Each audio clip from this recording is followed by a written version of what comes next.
வணக்கம் நேயர்களே. பண்டிகை விழாக்கள் ஆரம்பமாகிவிட்டன. நிறைய பேங்க்ஸ், ஃபின்டெக் எல்லாமே என்ன பண்றாங்க, நோ காஸ்ட் இஎம்ஐ அப்படின்னு சொல்லிட்டு எல்லாரையும் உள்ள இழுக்கிறாங்க. அதை பத்தி தான் இன்னைக்கு பேச போறோம். அது பர்சனல் லோன் ஆகட்டும் சரி, எலக்ட்ரானிக் ஐட்டம் ஆகட்டும் சரி, ஃபர்னிச்சர்ஸ் வாங்குவதாலும் சரி, இல்லை அப்ளையன்சஸ் வாங்குவதும் சரி, நீங்க இந்த இஎம்ஐயை கரெக்டா புரிஞ்சுக்கணுங்க. ஏன்னா அதாவது லெண்டர் கம்பெனிஸ் பார்த்தீங்கன்னா 2 டைப்ஸ் ஆஃப் இஎம்ஐ ஆப்ஷன். ஒன்று ரெகுலர் இஎம்ஐ, அதில் இன்க்ளூட் இன்ட்ரெஸ்ட் பேமெண்ட்.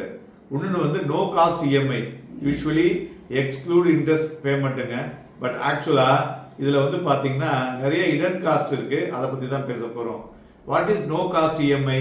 ஸோ இது பார்த்தீங்கன்னா இந்த காஸ்ட் ஆஃப் த ப்ராடக்டை அந்த மேனேஜபிள் மந்த்லி பேமெண்ட்டாக உங்களுக்கு கன்வெர்ட் பண்ணி எவ்ரி மந்த் நீங்கள் பே பண்ணுங்க வித்தவுட் இன்ட்ரெஸ்ட் அப்படின்னு சொல்லிட்டு தான் வருது. இதில் பார்த்தீங்கன்னாக்க total price of the product with no additional charges இல்லையா. ஸோ அதனால தான் no cost EMI seems like ஒரு ஃபேவரபிள் ஃபினான்ஷியல் சாய்ஸாக எல்லாருமே என்ன பண்ணுறாங்க, கருதுறாங்க இல்லையா. ஸோ இதில் என்னன்னா சர்டன் குரூஷியல் ஃபேக்டர்ஸ் நம்ம பார்க்கணும். அதான் ஹிடன் சார்ஜஸ். இந்த நோ காஸ்ட் இஎம்ஐல அப்படி என்ன சார் ஹிடன் சார்ஜ் இருக்கு அப்படின்னு கேட்டிங்கனாக்க, இதில் பார்த்தீங்கன்னா உங்களுடைய இன்ட்ரெஸ்ட் அவங்க ஃப்ரீ பண்ணுறாங்கல்ல, அதுக்கு உண்டான ஜிஎஸ்டி சார்ஜஸ் அதில் போடுவாங்க.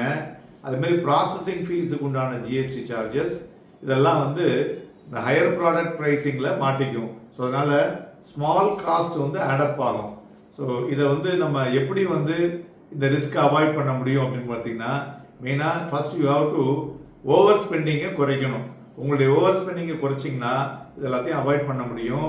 So before choosing no cost EMI first உங்களுக்கு ஒரு பட்ஜெட் அசஸ்மெண்ட் வச்சுங்க. So it is essential to consider your பட்ஜெட்டா இல்லை finances opting for no cost இஎம்ஐயா, அதெல்லாம் பார்த்துக்கணும். ரெண்டாவது இன்ட்ரெஸ்ட் ஃப்ரீ பீரியட். அதுலேயுமே பார்த்தீங்கன்னா அந்த நோ காஸ்ட் இஎம்ஐல ஃப்ரீ பீரியட்னு ஒரு 3 வருஷம் தான் கொடுப்பான்.